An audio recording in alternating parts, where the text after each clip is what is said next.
एठी लक्ष्य कर यही पात्रटी खूब गरम पानी अच्छी एवं मुझे पिंगपंग बॉल टी नहीं एक पार्श्वर चेप्टा कर देउछि एवं जेतेबेले मुझे करुछि तुमे कहि परिबो कि केउ प्रकार परिवर्तन अटे। आमे वस्तुटीर आकार परिवर्तन कर दैछंती किंतु एहार उपादान कोनोसी परिवर्तन होई नाही। बॉलटी एबे भी मध्य प्लास्टिक रो तयारी हेछि तेणु एही परिवर्तन एक भौतिक परिवर्तन अटे। वर्तमान जेतेबेले आमे विकृत पिंगपंग बॉल को नहीं निम्न रे गरम पानी मध्य रखुचंती देखिबा सेतेबेले कोन घटुछि तुरंत एहा तार पूर्व आकार को फेरी जाउछि। प्रथम प्रश्नटी होछि एहा काहेकि घटिला कारण एठारे पानी गरम थिला।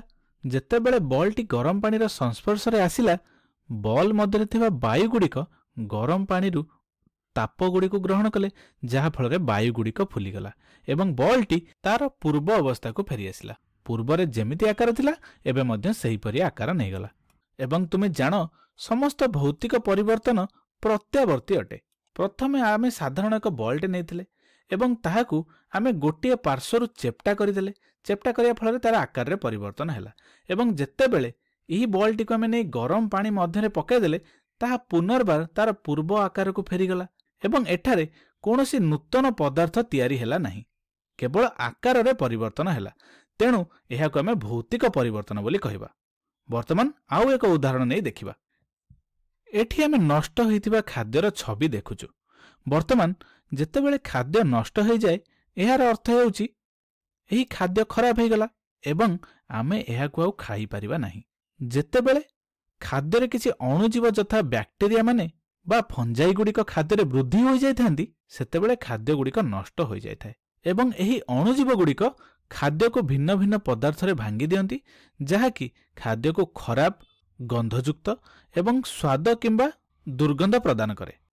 तेणु यह एक रासायनिक परिवर्तनर उदाहरण अटे कारण खाद्य एक नुआ गुणधर्म सहित नुआ पदार्थ रे परिवर्तित हो जाइछि।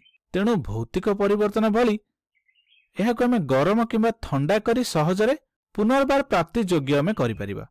आमे एमिति एक उदाहरण देखिले जेउथिरे खाद्यटी किछि नूतन पदार्थ रे परिणत हो जाइछि एवं एही नष्ट होइथिबा खाद्य को ताहार मूल अवस्था रे अर्थात खाद्य उपयोगी अवस्था रे पुनर्बार परिणत करिहबो नाही।